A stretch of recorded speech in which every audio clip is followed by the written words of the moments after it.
그다음에 421쪽으로 갑니다. 이제 세 번째 이제 가산세인데요. 이제 바로 보죠. 제가 분명히 예정 신고가 됐건 이제 확정 신고가 됐건 이제 신고 납부라는 게 원칙인데 이 신고 납부가 불이행됐다. 자, 신고 납부가 불이행된 건 두 가지예요. 신고 납부를 하지 않았다든가 아니면 허위 신고한 경우. 그래서 이 상태가 되면 정부는 뭘 붙이죠? 뭘 붙여요? 가산세를 붙여요. 그럼 저희가 늘상 했었던 얘기지만 이제 신고 납부한 데서 가산세가 붙게 되면 전부 다 고지서를 통해서 세금을 강제로 추징해요. 그래서 고지서에서 세금을 강제로 추징하게 된다. 근데 이제 가산세가 얼마나 붙습니까? 이때 요 가산세가 붙는 폭은 취득세하고 거의 같아요. 그래서 첫째, 자, 신고 안 되면 자, 신고 불성실 가산세가 붙고 납부 안 되면 납부 불성실 가산세 두 가지가 붙어요. 그래서 신고 안 됐냐, 납부 안 됐냐. 이 다시 자, 신고는 두 가지가 있죠. 첫째 뭐가 있고 무신고 가산세. 둘째 뭐도 있고 과소 신고 가산세. 또 다시 무신고가 또 두 개, 과소가 두 개죠. 무신고가 부당하게 무신고 됐으면 40%요. 일반 무신고 되면 20%. 과소도 마찬가지로 부당한 과소되면 40%, 일반 과소가 되면 10%죠. 대신에 납부 불성실은 무조건 하루 0.03, 1 0.03% 이렇게 돼요. 그래서 가산세는 똑같죠. 다만 취득세하고 차이점이 이 부당한 게 국제거래에서 외국에서 발생했다. 그래서 그땐 60%인 것도 있어요. 국제거래의 경우는 60%를 걷는 것도 있는데 그냥 국내 것만 생각하죠. 얼마? 40%씩 붙는다. 이렇게 보고. 그래서 이제 가산세 내용이 그 421쪽부터 423쪽까지 써 있는데 써 있는 건 한 번씩 그냥 읽어 보시고요. 중요한 거는 자, 그 뒤에 424쪽 가면 결론돼 있거든요. 그 결론돼 있는 표만 다시 한번 보시면 되겠고, 뭐 큰 의미는 갖을 거 없어요. 그래서 부당하다, 40%가 붙는다 정도만 생각합니다. 자, 425쪽 가볼게요. 네 번째 수정신고 갑니다. 이 수정신고하고 제목이 기한 후 신고인데 수정신고도 마찬가지고 기한 후 신고도 마찬가지고 둘 다 공통점은요. 취득세와 같아요.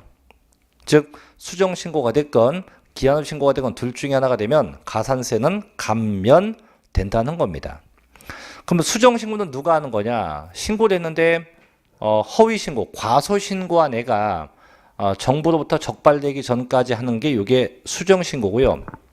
자, 기한 후 신고는 무신고한 애가 역시 마찬가지 적발되기 전까지 하는 게 이게 기한 후 신고예요. 그럼 결론만 보면 가산세가 얼마나 감면되냐 해서 자, 1번 수정신고 중간에 보면 도표가 있죠. 첫째 6개월 내에 했다면 50% 감면, 둘째 1년 내에 했다 20% 감면, 셋째 2년 내에 했다 10%만큼 각각 감면 되고요. 자, 두 번째 기한 후 신고입니다. 넘겨보면 있죠. 자, 426쪽에 가면 중간에 1개월 내에 했다 50% 감면, 둘째 6개월 내에 했다 20%가 각각 감면되게 됩니다. 이렇게 해서 각각 감면에 관한 규정까지 봤고요. 5번 자, 양도세 결정과 경정 이런 건 읽어보시면 됩니다. 자, 넘겨서 자, 428쪽이 6번까지 이제 분할 납부 갈게요. 양도세는요. 예정 신고가 됐건 이제 확정 신고가 됐건 자, 둘 다 분할 납부가 가능해요.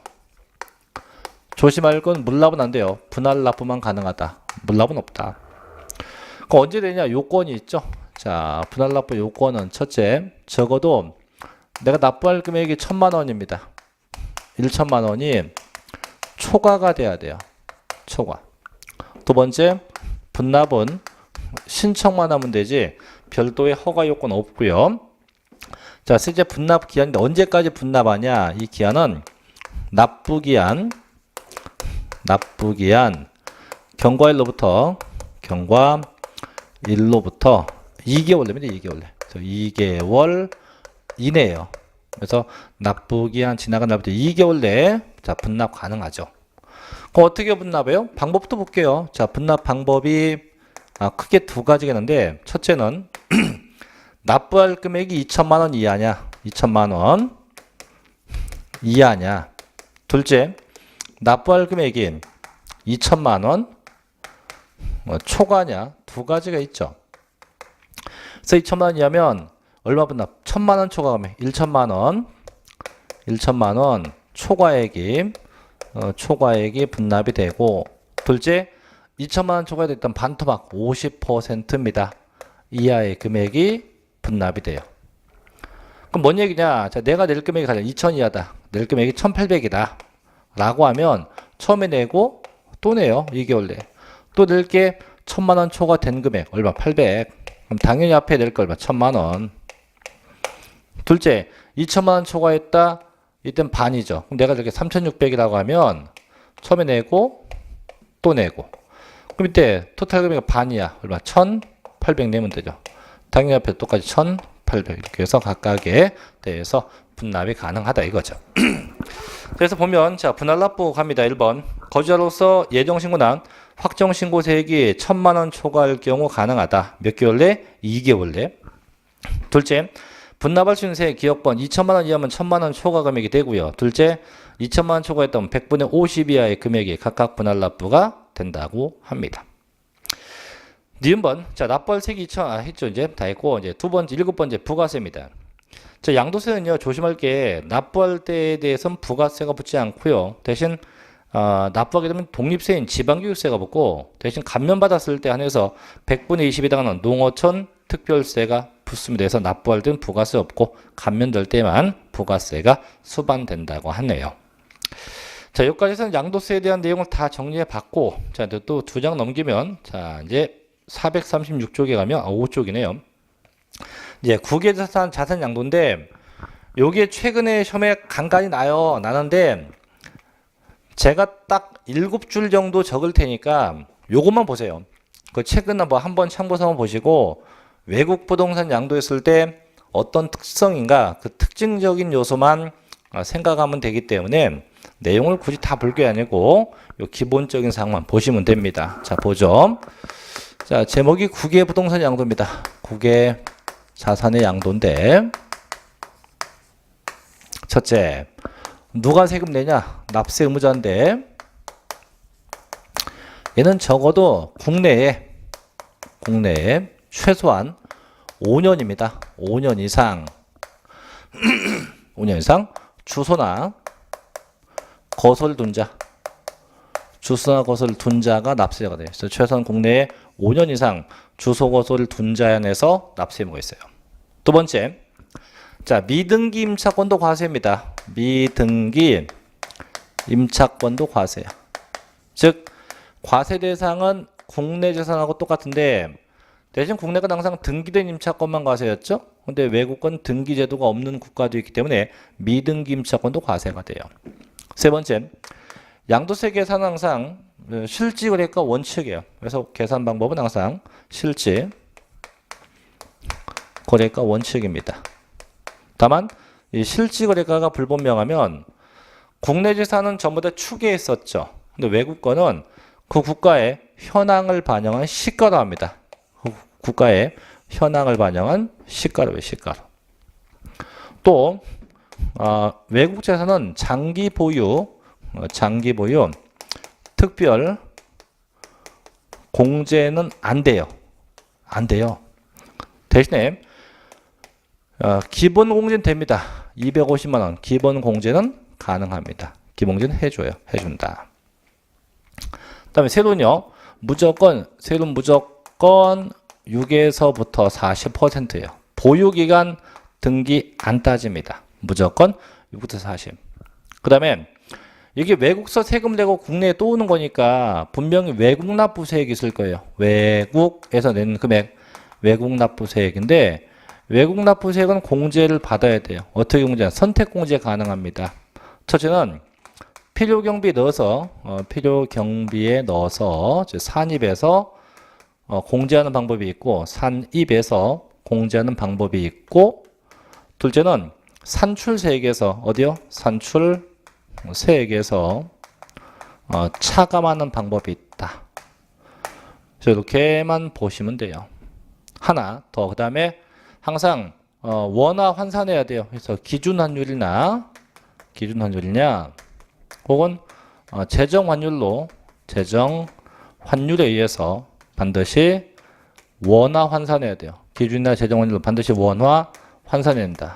원화로 환산해야 돼요. 이렇게만 보시면 외국 부동산 양도는 전혀 시험 볼 때 지장이 없어요. 이렇게만 알아두시면 돼요. 그래서 그 뒤에 뭐 2페이지 정도 있는데 이 정도까지만 알고 계시기 바랍니다. 자, 이제 하나만 더 할게요. 저희가 이제 지난번에 소득세 할 때 앞부분을 안 한 게 하나 있는데, 자, 어디냐면 쭉 앞으로 가서 교재가 314쪽입니다. 사업소득인데 요것 마저 볼게요. 자, 314쪽에 이제 사업소득인데, 이 사업소득은 얘가 전에 이제 25회 때까지 났는데 26, 27 잘 안 났어요. 안 났는데 얘도 있으니까 뭐 간단하게 볼게요. 뭐 나중에 문제풀이 할 때도 보기도 하겠지만 이제 볼게요. 자, 사업소득가입니다.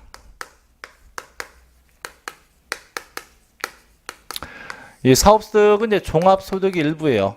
종합소득의 일부인데 크게 세 가지가 있어요, 이게. 그래서 이제 사업은 장사꾼이라는 얘기인데 첫째는 뭐가 있냐면 부동산 매매업이 있어요. 부동산 매매업. 부동산 매매업이 있고 둘째는 주택 신축 판매업. 주택 신축 판매업. 같은 말로 하면 건설업이에요, 건설업. 그래서 부동산 매매업이 있고 주택 신축 판매업이고 세 번째는 이제 부동산 임대업이 있어요. 부동산 임대업 이렇게 세 가지가 있는데 요 중에 저희는 일단 이 두 개 부동산 매매업과 주택 신축 판매업인데 이 둘은 공통점이 있어요. 뭐냐면 그 부동산 매매가 계속적이고 부동산 매매가 반복적이에요. 그래서 계속적이고 반복적인 매매 형태일 때 이게 이제 일시적이면 양도소득인데 지금같이 이제 계속적이고 반복적이다. 그럼 대체 뭘 양도하는 거냐 이거죠. 자, 주택 신축 판매업부터 가볼게요. 자, 주택 신축 판매업은 그대로 해석하면 돼요. 주택, 집이요, 집을 뭐해서 신축, 지어서입니다. 지어서 판매한다. 무조건 집만 져서 파는 게 다 무슨 업? 주택 신축 판매업이에요. 한 채가 되건 두 채가 되건 무조건 집만 져서 팔면 다 무슨 업? 주택 신축 판매업이에요. 그러면 부동산 매매업은 뭡니까? 그 이외의 것. 그 이외의 것은 뭐 집을 사서 판다든가 건물을 져서 판다든가 아니면 건물을 사서 판다든가 그러니까 집 짓는 것 뺀 나머지가 다 부동산 매매업이 돼요. 그래서 무조건 집 짓는 게 주택 신축 판매업 그 외의 게 다 부동산 매매업이에요. 그럼 대체 어느 정도 팝니까? 자, 부동산 매매업은 조건이 있어요. 어떻게? 1과세기간 1과세기 6개월. 자, 적어도 6개월 동안에 한 번 이상 취득을 하고 적어도 2번 이상 처분. 적어도 한 번 이상 취득, 2번 이상 이게 반복돼야 돼요. 하지만 주택 신축 판매업은 이런 제도가 없어요. 무조건 집만 지면 돼요. 세 번째, 자, 부동산 매매업은요 예정 신고, 양도세하고 똑같이 예정 신고 제도가 있어요. 근데 주택 신축 판매업은 그런 거 없습니다. 이 차이점이고 대신 둘 다 공통점도 있어요. 자, 세금 계산은 양도세하고 똑같이 실지거래가, 이 거래가액에 의해서 계산하게 돼요. 실지거래가로 세금 계산하게 되어 있습니다. 자, 교재 볼게요. 간단하게. 자, 314쪽에 1번 부동산 매매업입니다. 1번 부동산 매매업의 정의에서 부동산 매매 또는 밑에 그 중개를 사업소득으로 나타내어 부동산 판매하거나 사업상 목적으로서 1과세기간 동안에 적어도 한 번 이상 취득하고 2번 이상 판매하는 겁니다. 이게 부동산 매매업이에요. 두 번째, 부동산 매매업의 구분 1번 자기 토지 외 상가 등을 신축해서 판매할 목적으로 건축 중인 건축법인한 건물과 토지를 제3자에게 양도한 경우죠. 또 두 번째, 토지를 개발해서 주택지나 공업단지, 상가, 묘지 등으로 분할 판매한 경우도 있죠. 거기 어디 봐도 집 졌다는 얘기는 없죠. 세 번째, 그럼 언제가 양도식이냐? 양도세하고 똑같아요. 대금 청산일로 합니다. 단지 왜 언제입니까? 등기, 등록 일, 언제? 사용, 수익일로 하는 것도 있어요. 근데 원칙만 봐요. 언제? 대금 청산일이다. 자, 네 번째 양도가액 원칙이 무슨가? 원칙 실거래가입니다. 다만 그 실질거래가가 불분명하다. 그럼 예외이죠. 기준 시가로 하는 경우도 있어요. 그래서 항상 원칙은 실질거래가 원칙이 됩니다. 그거까지 보시면 돼요. 그거까지. 우측에 5번 뭐 계산 방법 뒤에 넘어가면 6번 예정신고 뭐 이런 건 뭐 읽어보시고요. 자, 이제 316조 두 번째 2번 가요. 주택 신축 판매업 똑같은 말로 건설업이에요. 보죠. 자, 주택 신축 판매업은 부동산 매매업과 달리 건설업에 해당됩니다. 그래서 예정 신고 납부 의무도 없고 사업소득에 대한 기본세율만 적용합니다. 그래서 무조건 집을 져서 파는 거죠. 그럼 대체 뭐가 있냐? 1번 보니까 자, 주택 신축 판매업의 범위예요. 그래서 1번 한 동의 주택을 신축해서 판매하여도 건설업으로 본다. 둘째, 건설업자에게 도급을 줘서 판매해도 마찬가지입니다. 셋째, 종전부터 소유된 자기 토지 외에 주택을 신축해서 판매합니다. 넷째, 시공적인 주택을 양도할 때 그 주택의 시공 정도가 건축법에 의한 건물에 해당할 때. 다섯 번째, 신축한 주택이 판매되지 않아서 판매될 때까지 일시로도 일부나 전부를 판매한 후 양도했다. 그럼 우리가 1번부터 5번은 잘 보면 다 뭐예요? 전부 다 주택을 줘서 판다. 이게 다 무슨 업? 주택 신축 판매업이라고 합니다. 됐죠? 자, 마지막 세 번째 가면 돼요. 부동산 임대업 값게요. 자, 임대업은 부동산 임대업은 부동산을 대여하는 거 대여해주고 일정한 대가를 받으면 전부 다 임대업에 해당돼요. 물론 등기 미등기 안 따집니다. 무조건 부동산 등을 대여해주고 일정한 대가 받으면 다 부동산 임대업에 해당한다. 어떤 게 있나 볼게요. 자, 1번 대상인데, 자, 첫째 부동산 토지와 건물입니다. 또는 부동산상 권리, 전세권, 임차권이에요. 의 대여로 인해서 발생한 소득이에요. 그럼 결국 토지와 건물과 전세권과 임차권의 대여입니다. 두 번째, 공장재단이나 광업재단 대여입니다.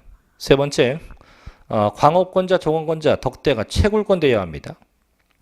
네 번째, 자기 소유 부동산을 타인의 담보물로 사용하게 하고 대가 받습니다. 다섯 번째, 또 있어요. 넘기면 광고용으로 토지나 가옥, 역상, 측면 등을 사용케 하고 받는 대가입니다. 그 이유 없죠? 전부 다 빌려주고서 일정한 대가를 받으면 다 뭐가 돼요? 부동산 임대업에 해당이 돼서 세금 내야 됩니다. 다만 두 번째, 비과세가 있네. 318쪽에.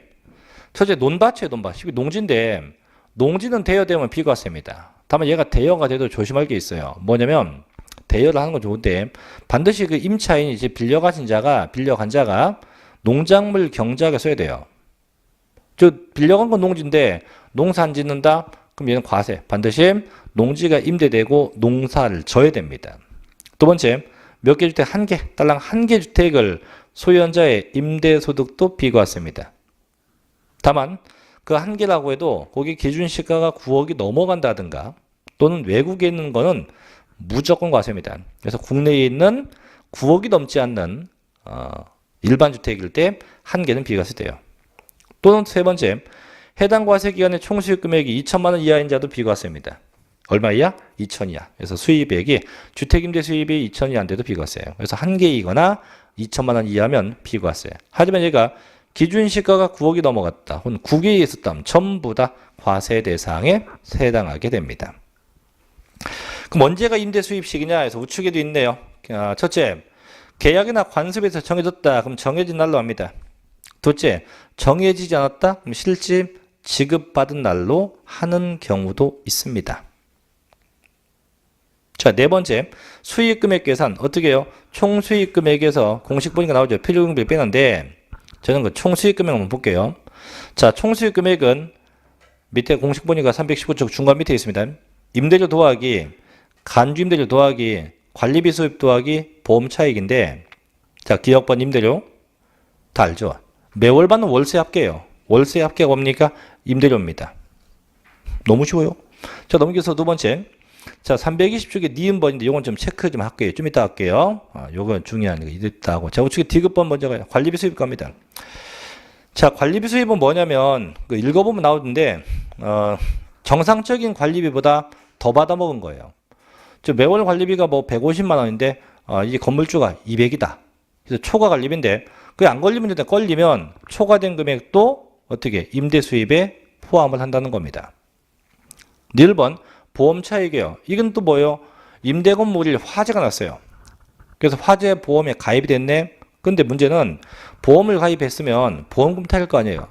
그럼 보험금 탄 금액하고 화재 당시에 건물 재산 가치하고 비교해서 보험금이 더 큰 겁니다. 즉 보험금이 뭐 20억인데 건물 가치는 15억이었다. 그럼 초과되는 5억만큼도 저희가 임대 수입에 포함을 한다는 겁니다. 자, 문제는 니은번입니다. 니은번이 왜 중요하냐면 그 책에 있는 게 중요한 게 아니에요. 니은번은 이제 제목이 간주임대료인데, 자, 간주가 뭐예요? 인정한다. 뭐로? 임대료로 인정한다 이거죠. 그래서 얘는 결국은 어떻게 하냐면 보증금을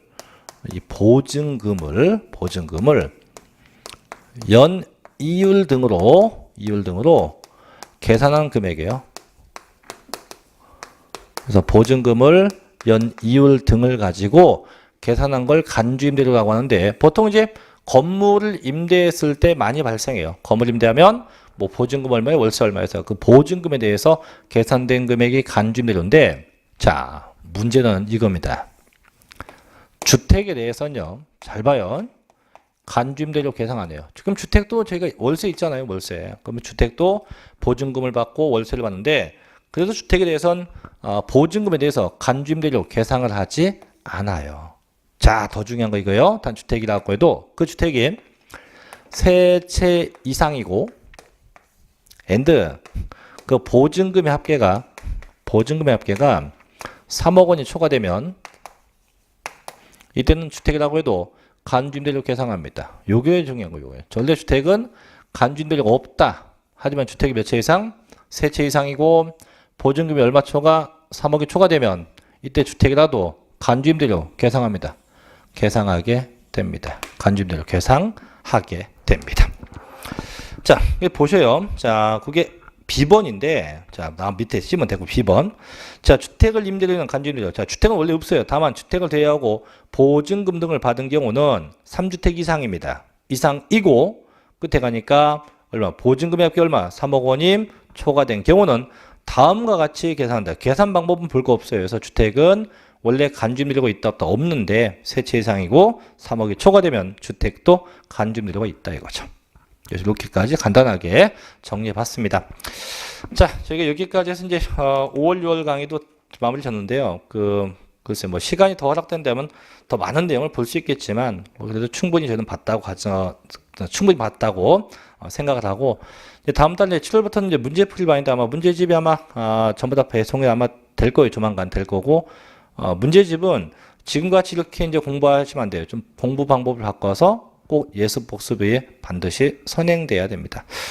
자, 꼭 그렇게 좀 하시고, 또 이제 시험이 얼마 남지 않았어요. 이제 끼케봐야 4개월 정도 남았는데 날씨는 점점 더워지고 어쨌든 건강 잘 챙기시고요. 저는 다음 달 문제풀이 반 개강 때 뵙겠습니다. 자, 마치겠습니다. 수고하셨습니다.